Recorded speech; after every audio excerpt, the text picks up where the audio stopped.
하나님의 말씀을 봉독해 드리겠습니다. 하나님의 말씀은 마태복음 16장 13절로 20절까지의 말씀입니다. 신약성경 27페이지에 있습니다.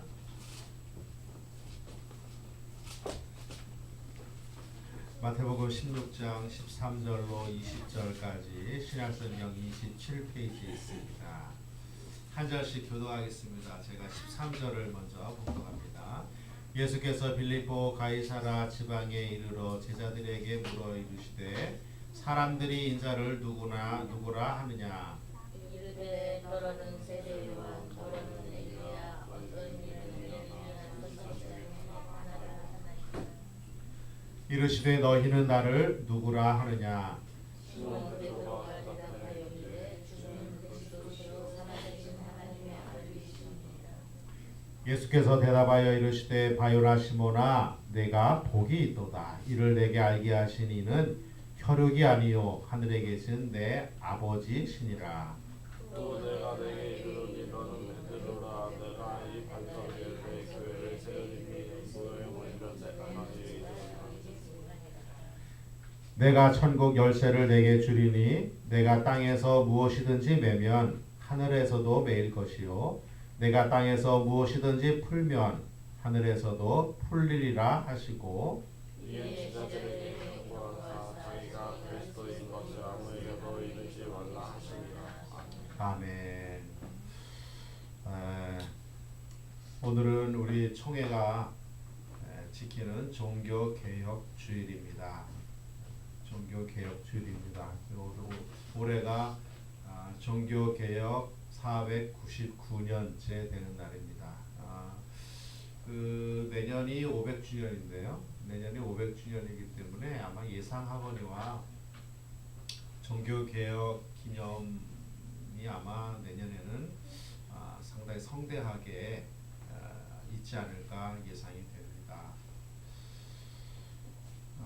여러분이 잘 아는 것처럼 종교개혁이라고 하는 것은 1517년에 독일에서 시작된 종교개혁 운동입니다.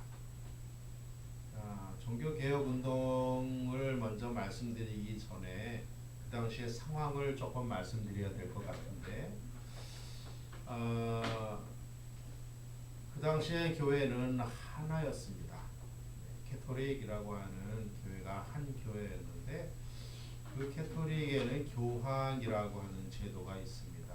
잘 아는 것처럼 교황은 베드로의 제자들이라고 이렇게 여겨지는 선출해서 뽑는 그러한 것입니다. 그래서 지금도 교황이 있지요. 지금도 교황이 있는데 이 당시에 종교 개혁이 있을 16세기 이때는 레오 10세라고 하는 교황이 있었습니다.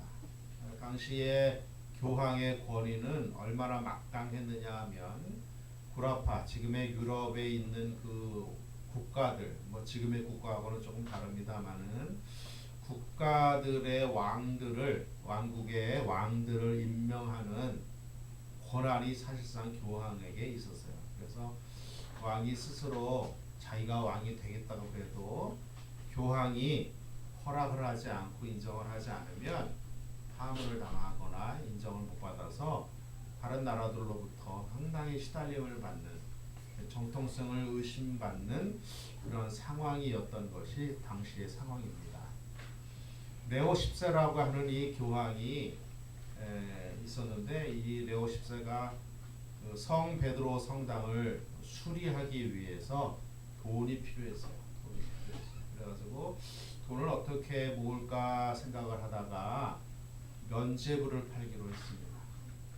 면죄부라고 하는 것은 뭐냐면 증서인데요. 그거를 사면, 돈 주고 사면, 그 사람의 이름으로 돈 주고 사면 그 사람의 죄가 사하여진다라고 하는 것이 바로 그 면죄부였습니다. 그래서 이를테면 그 당시에 파렐이라고 하는 그 면죄부 판매하는 그 사람이 다니면서 뭐라고 그러냐면 당신들이 면죄부를 사면 면죄부를 사는 동시에 연옥이라는 곳에 있던 당신의 친척이 천국으로 뛰어 올라간다 이렇게 이야기를 했었습니다. 심지어는 면죄부 통에 너의 동전을 집어넣어서 땡그랑 하고 떨어지는 그 소리가 뭐냐면 연옥에 있던 너의 친척이나 너의 부모가 천국으로 올라가는 소리다. 이렇게까지 말할 정도로 면죄부를 팔고 있었어요. 그 성베드로 성당을 수리하기 위해서는 참 많은 돈이 필요했습니다. 참 많은 돈이 필요했는데 그 돈을 충당하기 위해서 면죄부를 팔았다고 말씀을 드렸어요. 근데 그 면죄부를 파는 것이 사실 독일에서 시작을 했는데 독일이라고 하는 나라는 다른 나라와 달리 그 캐토릭의 이렇게 뭐랄까요, 그 영향력이 조금 작았던, 좀 덜했던 곳이었습니다. 그래서 거기서 그렇게 살다가 보니까 이 루터라고 하는 이 당시의 신부였는데, 루터라고 하는 신부가 가만히 자기가 성경 말씀을 읽고 깨닫는 것과 지금 되어지는 것과는 너무나 달랐던 것이죠. 그래가지고 이거는 아니다. 아무리 생각해도 이거는 아니다 생각을 해서 그가 종교개혁의 깃발을 높이 들게 되었습니다. 그렇게 해서 시작된 종교개혁이 1517년에 시작이 되었고, 그래서 올해가 499년째가 됩니다. 마틴 루터가 시작한 종교개혁 운동이 프랑스로 갔고, 프랑스에 있던 존 칼뱅이라고 하는 사람이 그 종교개혁의 정신을 이어받아서 사실은 그 종교개혁을 거의 완성하다시피 했고요.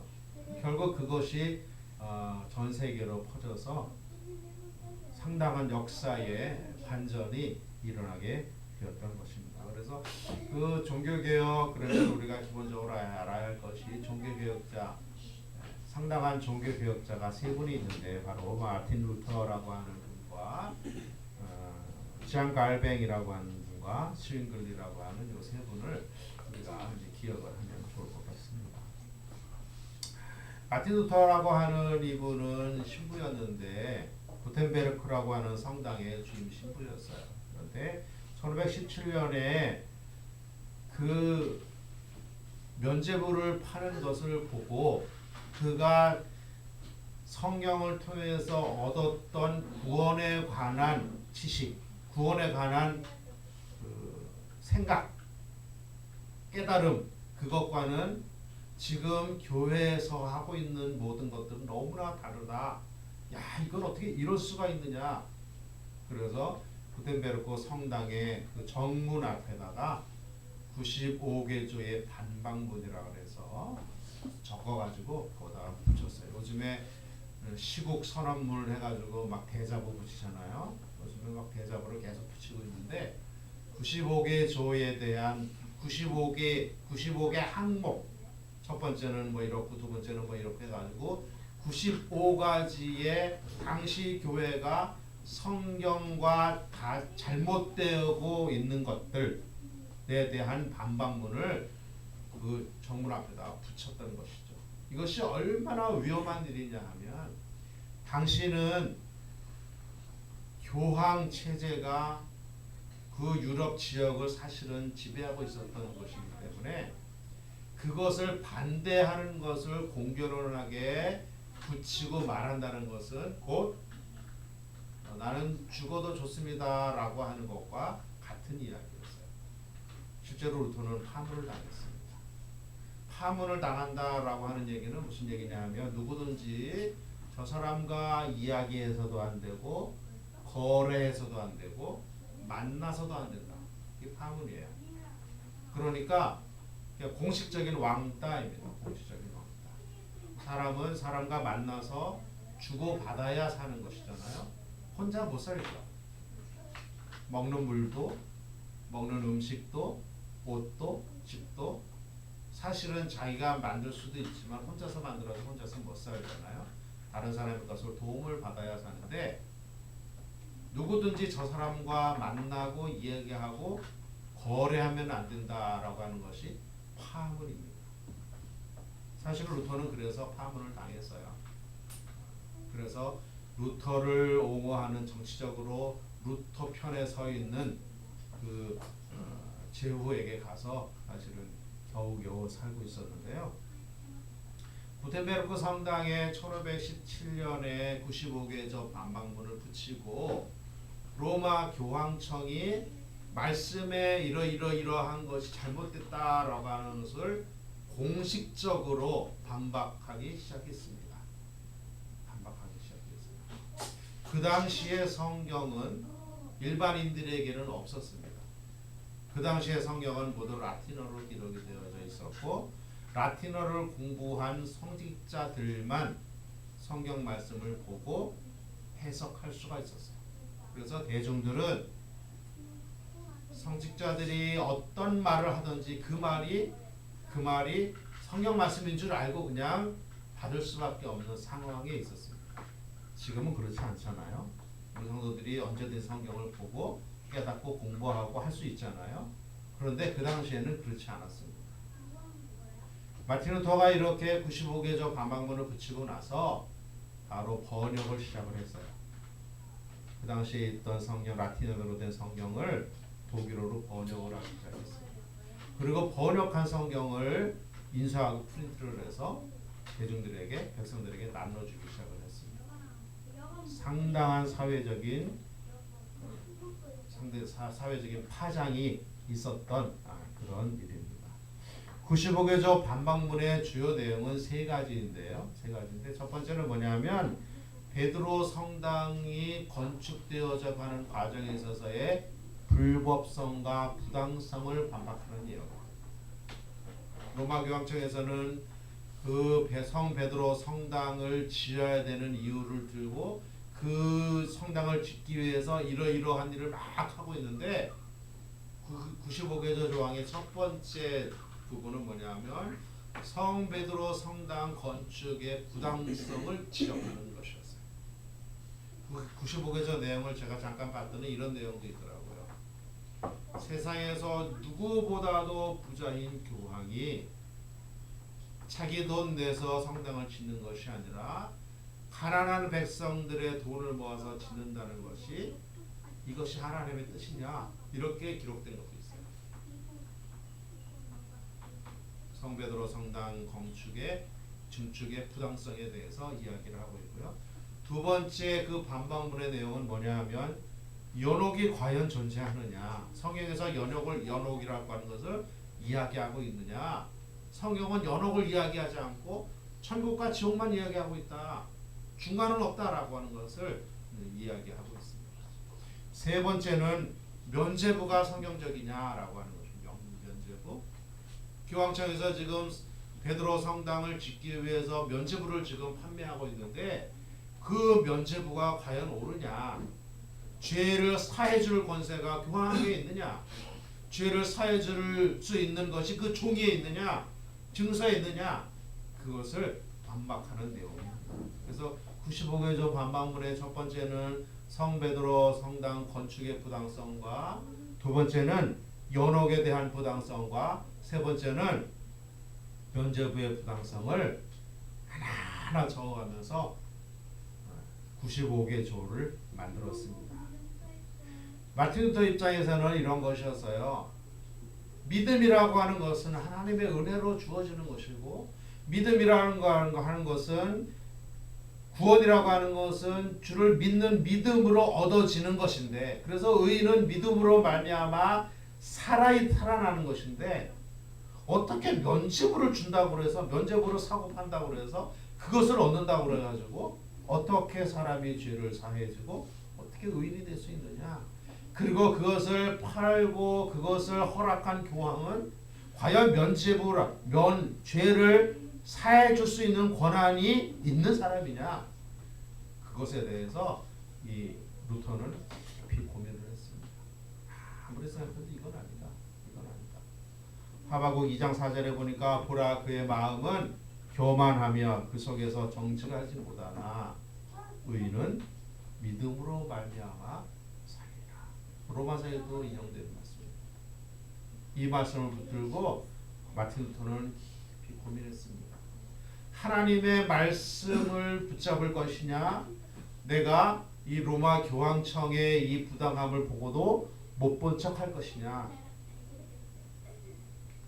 내가 이 말씀을 붙잡으면 뭐 고난과 어려움과 핍박이 있는 것은 너무나 뻔한데 과연 내가 이거를 내가 붙들고 갈 것이냐? 아니다라고 내가 얘기할 것이냐?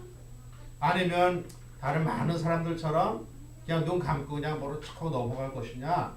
마틴 루터는 깊이 고민을 했습니다. 그러다가 결국은 이건 아니다. 말씀대로 하는 것이, 말씀에 순종하는 것이, 말씀에 비춰서 아닌 것은 아니다라고 얘기하는 것이 나의 책무다라고 생각을 했고, 그래서 그는 95개조 반박문을 써서 붙이게 된 것입니다. 그거를 붙일 때 인간적으로 얼마나 깊은 고민과 갈등이 있었겠어요. 그것이 옳은 줄은 알지만 그렇게 함으로써 발생되어지는 그 어려움, 그 고난, 그 환난, 그 곤고함, 피곤함, 심지어는 죽음을 각오해야 되는 그런 상황을 루터가 누구보다도 잘 알고 있었는데 붙이면서 왜 그거를 몰랐겠어요. 그러나 그는 그를 붙였고 결국 그것은 역사를 바꾸게 되었습니다.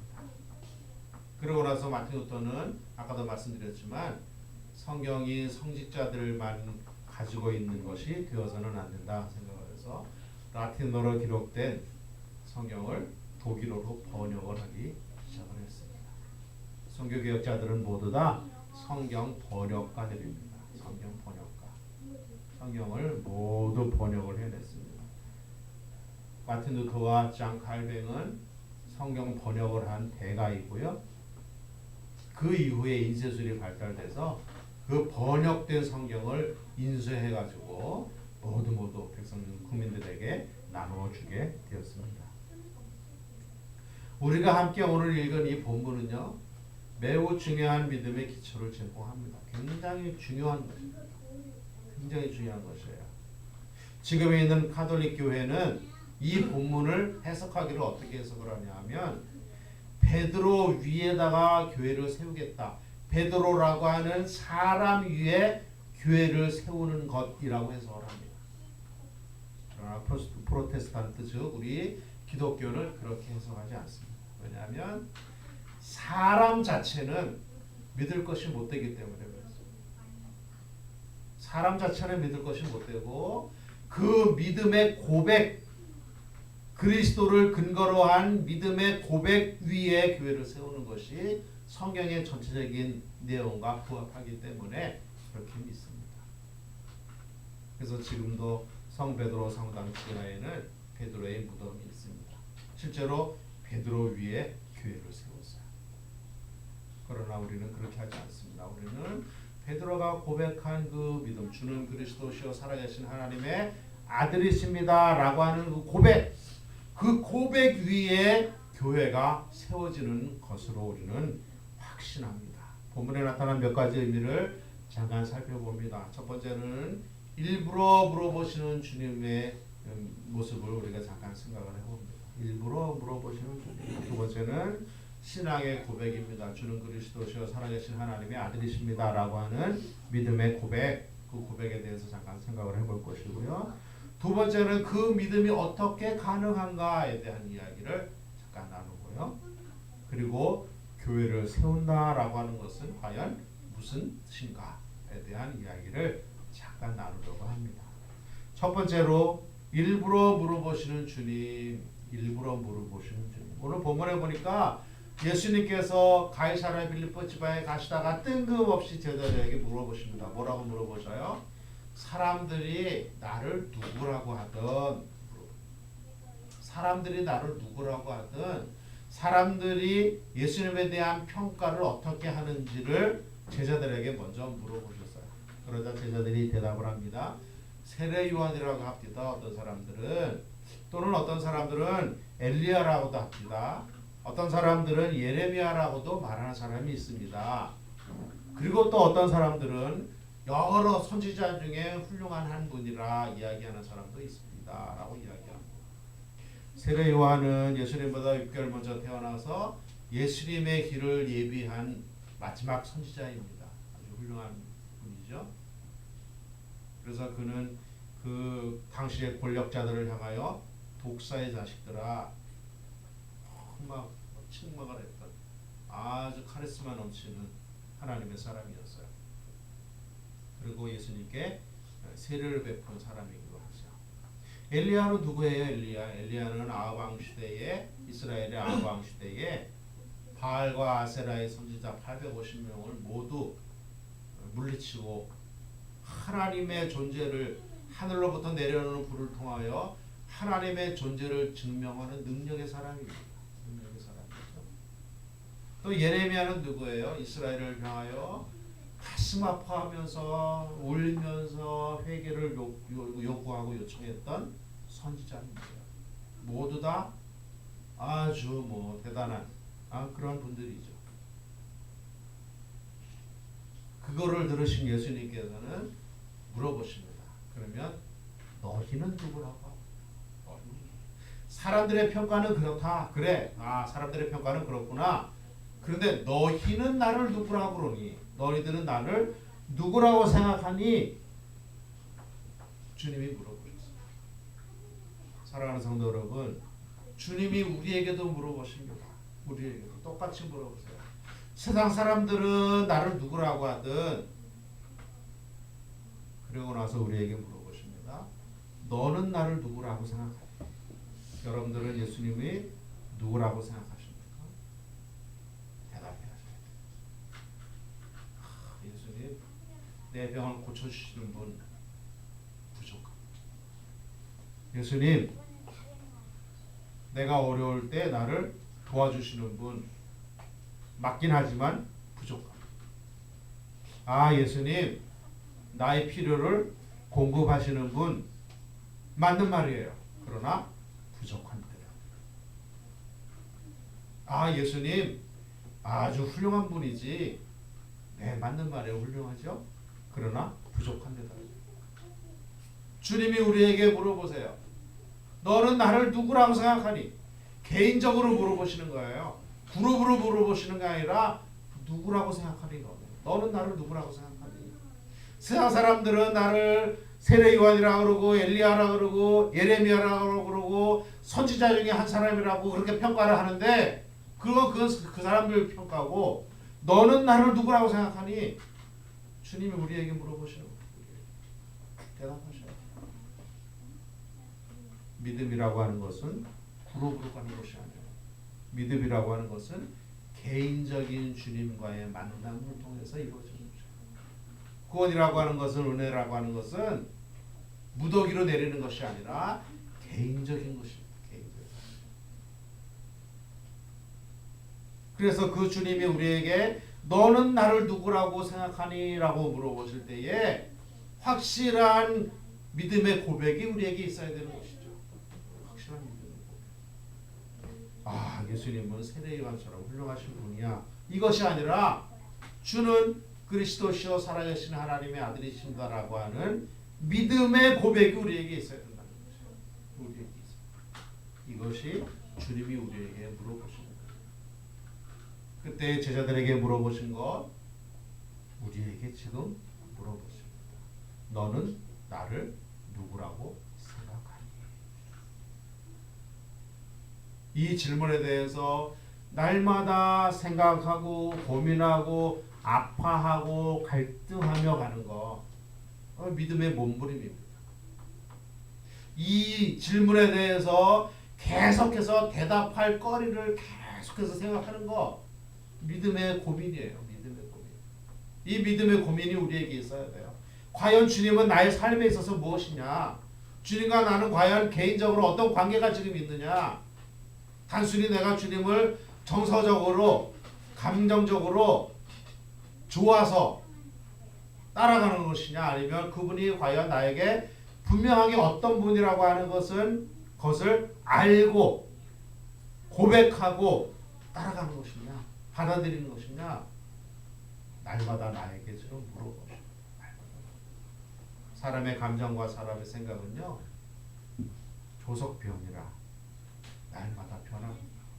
때때로는 정말 하나님의 은혜에 정말 하늘을 나는 것처럼 믿음의 그 높은 상태에 있다가도 어떤 때는 말할 수 없이 깔아앉는 것이 우리의 마음이에요. 그럴 때 우리가 늘 생각하셔야 돼요. 주님은 나에게 있어서 어떤 분인가? 주님은 나에게 있어서 어떤 분인가? 이 고민이 주님이 우리에게 요구하시는 것입니다.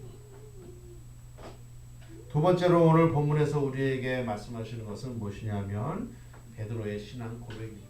베드로의 신앙 고백. 여기서 베드로가 뭐라고 고백을 했을까요? 주는 그리스도시요 살아계신 하나님의 아들이십니다. 이렇게 고백했어요. 그런데 이 주는 그리스도시요라고 하는 이 말은 무슨 뜻이냐면 조금 제가 쉽게 좀 번역을 해서 요 속뜻을 좀 말씀드리면 이런 뜻이에요. 나의 주인 되시는 당신은 나의 왕이시고 하나님의 계시의 완성이신 선지자이시고 그리고 당신은 나의 죄를 사할 권세가 있는 제사장이십니다. 라고 하는 것이죠. 그리스도라고 하는 것은 세 가지 직분을 가진 경우입니다. 그리스도. 기름 부음을 받은 자라고 하는 뜻인데 기름 부음은 왕에게 기름 부음을 하고 선지자에게 하고 제사장에게 합니다. 그러므로 주는 그리스도시요라고 하는 주는 기름 부음을 받은 분입니다라고 하는 이 뜻은 무엇이냐면 주님은 나의 왕이시고 주님은 하나님의 뜻을 나에게 주시는 선지자이시고 주님은 나의 죄를 주 앞에 하나님 앞에 가져가시는 선지자이십니다. 이 고백이 바로 주는 그리스도이십니다라고 하는 고백이에요.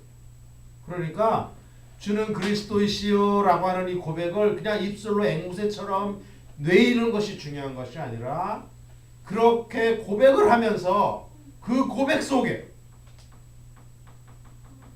우리의 마음으로 진정으로 주님은 나의 왕이시고 주님은 하나님의 뜻을 나에게 전해주시는 선지자이시고 주님은 나의 죄를 가지고 주 앞에 가져가시는 제사장이십니다. 라고 하는 확신과 믿음을 가지고 드리는 고백이어야 이것이 바로 믿음의 고백이 됩니다. 예수님 말씀하시기를 나에게 주어져야 하는 자마다 천국에 갈 것이 아니라 하나님의 뜻대로 행하는 자라야 가리라. 여기서 행한다라고 하는 것은 선하게 살아야라고 하는 뜻이 아니에요.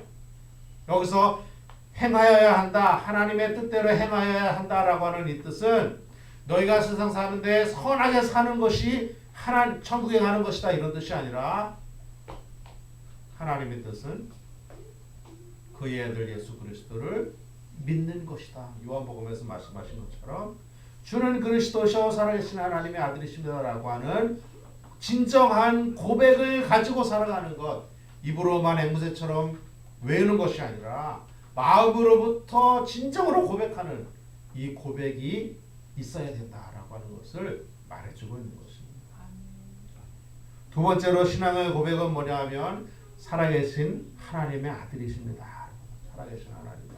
여기서 이 살아계신 하나님의 아들이시라고 하는 이 말을 우리말로 조금 제가 좀 쉽게 좀 풀이를 하면 이렇습니다. 지금도 나의 삶을 주관하시는 존재하시는 거룩하신 분과 죄인된 나를 이어주시는 참 하나님이시고 참 사람이신 분, 그분이 당신입니다. 라고 합니다. 그분이 당신입니다. 하나님은 거룩한 분이라 하나님이 우리에게 나타나시면 우리는 존재할 수가 없어요. 그래서 모세가 하나님 산 호렙에 갔을 때에 얼굴을 가렸습니다. 얼굴을. 내가 하나님을 대면하면 죽을까 하노라. 걸어가신 하나님 앞에 사람은 죄인된 사람을 설 수가 없어요. 그래서 그 하나님과 우리를 연결시켜 주시는, 관계 맺게 해주시는 분이 필요합니다. 그분이 하나님이시며 사람이신 예수 그리스도인 것을 이 본문은 지금 고백하고 있는 것입니다. 그러니까 사도 베드로가 주님의 질문에 대답하면서 주는 그리스도시요 살아계신 하나님의 아들이십니다 라고 하는 이 고백은 단순히 듣기 좋아라 하는 말이 아니고 그 고백 속에 담겨진 뜻은 매우 중요한 뜻입니다. 그래서 주님이 말씀하시죠. 주님은 말씀하셔요. 그 고백이 어떻게 가능한지에 대한 설명을 주님이 하시는 것이에요. 만약에 그 고백이, 그 믿음의 고백이 나의 생각에서 그냥 듣기 좋으라고 한 말이라면 주님이 굳이 이렇게 설명하지 않으셔요. 그런데 이 고백은 나의 생각에서 나온 것이 아니기 때문에 그렇기 때문에 주님이 그 고백에 대한 설명을 하시는데 뭐라고 설명하십니까? 베드로야, 내가 복이 있구나. 내가 그렇게 고백을 하고 알게 된 것은 혈육 때문이 아니다. 혈육 때문에. 여기서 혈육이라고 하는 것은 인간의 지식, 인간이 가지고 있는 감정, 인간의 어떤 그런 요소들을 이야기하는 것입니다. 피를 얘기하는 것이 아니라 인간적인 모든 조건들을 이야기하는 것이에요. 그 인간적인 조건이 너로 하여금 그 고백을 하게 만든 것이 아니다라고 하는 것이죠. 그 고백은 무엇이냐? 하나님께서 하게 하신 것이다. 내 아버지께서 너에게 그 고백을 하도록 하셨다라고 하는 것이죠. 이것이 은혜입니다. 이것이 은혜. 베드로가 지식이 많아서 야, 보니까 저분이 하나님 아들이구나 인정된 것이 아니라 예수 그리스도가 하나님의 아들이시고 그리스도라고 하는 것을 믿어지고 고백하게 하는 것은 하나님이시라고 하는 것이죠. 하나님. 그래서 예수 이름을 믿게 되는 것은 하나님께서 허락하셔야, 하나님이 믿는 사람으로 불러주셔야 믿음이 있는 줄로 믿습니다. 사랑하는 성도 여러분, 여러분들은 모두 예배하러 이 자리에 오셨어요. 이 큰 은혜 아니겠어요? 큰 은혜입니다. 우리가 생각하기에는 뭐 누구의 전도를 받아서 누구의 어떤 거를 통해서 뭐 전도주부를 보고 뭐 인간적인 어떤 관계 때문에 이렇게 저렇게 온 것 같지만, 그러나 사실은 하나님께서 여러분들을 하나님의 자녀로 고백하게 하고 하나님의 자녀로 불러주셔서 이 자리에 앉아있는 겁니다. 그리고 우리 속에 이 믿음이 믿어지게 한 건 하나님의 은혜고, 이 믿음이 하나님 나라가는 그날까지 계속해서 이어지게 되는 것도 역시 하나님의 은혜입니다. 이것이 인간적인 혈육과 인간적인 이해로는 되지 않는 것이에요. 그것은 하나님이 우리에게 일방적으로 주시는 은혜입니다. 베드로가 자기가 생각하기에는 내가 그래도 그물을 깁고 내가 그래도 이렇게 하다 저분을 만나서 이렇게 들어왔지, 야, 내가 저분을 만나지 않았으면, 아니요, 내가 저분을 만나지 않았으면이 아니고 예수님이 만나 주신 것이에요. 주도권이 하나님께 있어요. 주도권이 하나님께 있어요. 그러므로 이 고백은 우리의 생각으로 나오는 것이 아니라 하나님의 은혜로 우리가 고백되어지는 것입니다. 하나님의 은혜로 고백되어지는 것. 이 고백이 우리에게 있기를 바랍니다. 열심히 기도하고 열심히 묵상하고 그것도 중요하지만 하나님의 은혜를 구하는, 겸손하게 하나님의 은혜를 구하는 그 겸손함이 우리에게 필요한 줄로 믿습니다. 오늘 본문에서 있는 세 번째는 교회를 세운다라고 하는 것. 교회를 세운다. 아까도 잠깐 말씀드렸지만 베드로가 이 고백을 한 후에 예수님이 하시는 말씀이 너는 베드로라, 이 반석 위에 내 교회를 세우리니, 이렇게 말씀하셨어요. 여기서 우리가 잘 생각해야 할 것이, 예수님께서 말씀하시기를 너는 베드로라, 이 반석 위에, 이렇게 말씀하셨어요. 너는 베드로라고 하는 것은 반석이라는 뜻인데요. 여기서 말하는 이 베드로라, 너는 베드로라, 이 반석 위에라고 하는 것은 베드로라고 하는 개인 위에 교회를 세운다고 하는 뜻이 아니에요. 베드로라고 하는 고백 위에서, 이 반석이라고 하는 것은 성경에서 반석 그러면 예수 그리스도로 상징하는 것이거든요. 그러므로 베드로가 고백한 그 믿음의 고백 되신 예수 그리스도 위에, 신앙 고백 위에 교회를 세운다라고 하는 것이에요. 사람은 너무나 연약하기 때문에요, 언제나 실수합니다. 실수하는 사람 위에 교회를 세우는 것은 있을 수가 없어요. 베드로는 이렇게 고백을 한 후에도 나중에 예수님이 십자가에 못 박혀 돌아가실 때에 어떻게 했어요? 3번이나 예수님을 부인했고 마지막 3번째는 예수를 저주하기까지 했다고 했어요. 뭐라고 저주했는지 성경에는 나타나지 않지만 3번이나 예수님을 모른다고 부인해서 왜 부인했어요? 무서우니까 부인한 거예요. 이 고백을 할 때는 하늘을 올라가는 것처럼 고백을 했지만 그러나 그 후에 예수님이 십자가에 못 박혀 돌아가시는 그 절박한 상황에서 난 저 사람 몰라. 난 갈릴리 사람 아니야. 예수 얘네 뭐 어쩌고저쩌고 하면서 예수를 부인할 뿐만 아니라 저주까지 했다. 그 전에 예수님께서 말씀하셨잖아요. 닭 올기 전에 네가 나를 3번 부인하리라. 그때 마침 닭이 울었고 닭이 우는 소리를 들으면서 베드로는 머리에 망치를 맞은 것처럼 정신이 바짝 들었어요. 아, 주님이 나에게 말씀하셨지? 3번 부인할 거라고 말씀하셨지. 그러고 나서 예수님이 돌아보시고 예수님과 베드로가 눈이 마주쳤어요. 얼마나 부끄러웠을까요? 얼마나 부끄러웠을까요? 자기 속에 있는 자기의 그 추악한 것이 그대로 세상 천하에 드러나지는 그런 수치감을 베드로는 느꼈어요. 그래서 그는 예수님의 눈동자를 바라보고 돌아서서 밖에 나가서 성경에 뭐라고 기록했습니까? 심히 통곡했다. 심히 통곡했다.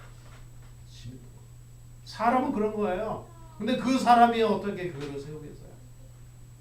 신앙 위에서는 뭐 신앙 고백 위에서 예수 그리스도 위에 교회를 세우는 것입니다. 사랑하는 성도 여러분, 베드로가 이렇게 신앙 고백을 했지만 그는 실수를 했어요. 사람 위에 교회를 세우는 것이 아니에요. 그리고 교회라고 하는 것은 우리가 잘 아는 것처럼 교회라고 하는 것은 건물이 아닙니다. 교회는 우리들이에요. 이것을 우리가 잘 아셔야 돼요. 여기도 제가 잠깐 썼지만 건물은 예배당이라고 합니다. 교회는 예배당. 그리고 교회에 있는 조직이 있잖아요. 교황부터 비롯해가지고 이렇게 목사, 장로 이렇게. 그건 뭐라 그래요? 행정이라고 하는 거예요. 건물과 행정은 근본적인 본래적인 교회가 될 수가 없어요. 성도된 우리가 교회입니다. 예수를 믿는 사람이 교회예요. 그 예수 믿는 사람이 모여서 하나님의 일을 하기 위해서 모였어요. 예배하기 위해서 모였어요. 그래서 이 모임이 교회가 되는 것이에요. 이 모임이. 그러므로 우리가 사실은 이 건물이 없이 천막을 치고 가서 예배 드린다. 그것도 교회입니다. 그것도. 왜요? 건물 자체가 교회가 아니라 모임이 교회이기 때문에 그래요. 그래서 모여서 예배드리는 공간이 거룩해지는 것이고 예배드리기 위해서 드려지는 이 도구들이 성구라고 이야기하는 것이죠. 그러니까 이 성구 자체가 거룩한 것이 아니라 하나님께 예배하기 위하여 우리가 사용되어지는 것이기 때문에 거룩하다. 이렇게 생각하는 거 아니겠어요? 그러니까 우리가 잘 아셔야 돼요. 베드로가 고백한 그 고백 위에 교회를 세운다라고 하는 것은 그 고백 위에 교회 건축을 한다는 뜻이 아니라 그 교회 그 반석 위에 믿음 위에 성도된 우리의 삶이 세워져 가는 것이라고 이해하셔야 돼요. 이것이 성경적인 거죠. 그 믿음의 반석 위에 우리의 삶을 성전으로 교회로 세워 나갈 때 하나님께서 말씀하신 교회가 되는 거죠. 그러한 개인이 모여서 예배하는 곳이 교회가 되는 것이고 그 모임이 거룩해지는 것입니다. 그러므로 교회라고 하는 것은 성전이고 그 성전은 곧 우리의 몸. 너희가 성령님이 거하시는 거룩한 성전 된 것을 너희가 알지 못하느냐? 베드로가 이야기하고 있어요. 성령이 거하시는 우리의 삶이 우리의 인생이 교회인 것이고 그것이 곧 그렇게 모여진 우리 개인이 전 세계에 흩어져 있어도 하나의 교회로 보편교회로 우리가 묶여지는 것입니다. 사랑하는 성도 여러분, 주님께서 우리에게 말씀하세요. 너는 나를 누구로 하느냐? 그 질문에 우리는 대답을 해야 합니다. 어떤 대답이요? 주는 그리스도시요 살아계신 하나님의 아들이십니다라고 하는 고백이 우리에게 있어져야 돼요. 그리고 그 고백은 하나님의 은혜로 주어지는 것임을 인정하셔야 돼요. 그리고 그렇게 교회된 우리는 권세가 있어요. 어떤 권세? 여기서 우리가 매면 하늘에서 메어쳐, 우리가 풀면 하늘에서 풀리는 성도의 이 권세가 우리에게 있어지는 것입니다. 사랑하는 성도 여러분, 그러므로 우리가 세상을 살 때에 의기소침해서 살 필요가 없어요. 우리가 세상을 살 때에 낙심하며 살 필요가 없어요. 우리가 세상을 살 때에 실패자처럼 살 이유가 전혀 없어요. 왜요? 교회된 우리에게 하나님이 권세를 주시는데 어떤 권세? 매면 매지는 권세, 풀면 푸는 권세. 이 권세를 하나님이 주셨으니 이 땅을 사는 동안에 용기 있게 사는 은혜가 있기를 바랍니다. 이 땅을 사는 동안에 힘있게 사시기를 바랍니다. 본문에 나타난 몇 가지 우리가 잠깐 생각을 해보았어요. 주님이 우리에게 물어보십니다. 너는 나를 누구로 아느냐? 예, 주님. 주는 그리스도시요 살아계신 하나님의 아들이십니다. 이 고백이 우리에게 있어야 될 줄로 믿습니다. 그리고 그 고백이 우리의 생각에서 나온 것이 아니라 하나님의 은혜인 것을 깨닫고 그리고 그 은혜 위에 그 반석과 그 신앙 고백 위에 우리의 교회를 세워가는 거룩한 우리의 삶을 세워가는 성도의 삶을 세워가는 은혜가 있기를 바랍니다. 그럴 때에 우리가 이 땅을 사는 동안에 믿음으로 살 수가 있습니다. 그럴 때에 우리가 이 땅을 사는 동안에 좌절하거나 낙심하거나 의기소침하거나 처지거나 하지 않을 수 있어요. 이렇게 성도로 평생 사는, 성도로 힘있게 사는 은혜가 우리가 하나님 나라 가는 그날까지 계속 되시기를 주의 이름으로 축복합니다. 기도하겠습니다. 하나님 아버지, 은혜를 감사합니다. 사랑하는 성도들과 함께 주의 말씀을 나누었습니다. 너는 나를 누구라 하느냐? 예, 주는 그리스도시요 살아계시는 하나님의 아들이십니다.